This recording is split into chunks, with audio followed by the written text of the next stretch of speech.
names, His Asma al-Husna, fulfilling His commands, abstaining from His prohibitions, and finally realizing the blessings that He has given us and thanking Him for every single blessing that we know about and we don't know about. So this is nasiha to Allah subhanahu wa ta'ala, number one.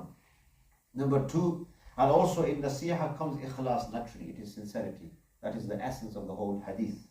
The second point is nasiha. How do we do nasiha to His book? Obviously we believe in Allah's book. Final book is the Quran. It's the word of Allah subhanahu wa ta'ala, unchanged. It hasn't been distorted. Nothing like it. There is no kalam like it. It is the king of books.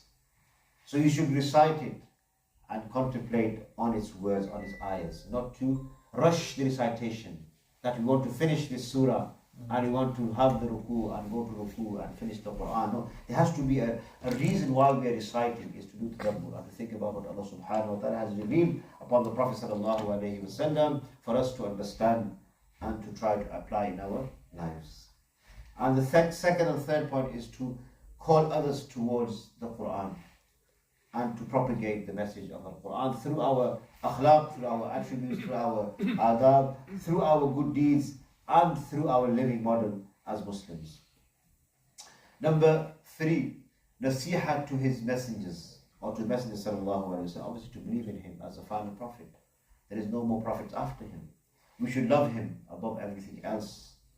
And we should always say sallallahu alaihi wasallam after his name is mentioned. These are some of the things that we can do towards the Prophet sallallahu alaihi wasallam, to learn about his seerah and to act upon his beloved life.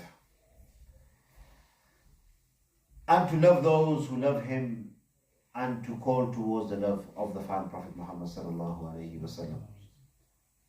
Nasiha to the Muslim leaders. The final 2 points which the Prophet sallallahu alaihi wasallam mentioned is how do we do nasiha towards the leaders, Muslim leaders.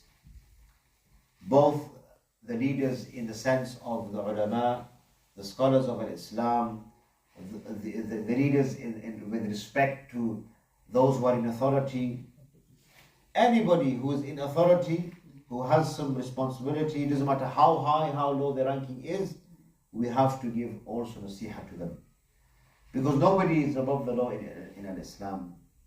Everybody needs some type of advice, rectification, sincerity towards them. So how do we do this? This is a very important question, because sometimes we become emotional and we start shouting and we start calling people, so and so. It should be done in a beautiful, beneficial way, obeying them in what is right.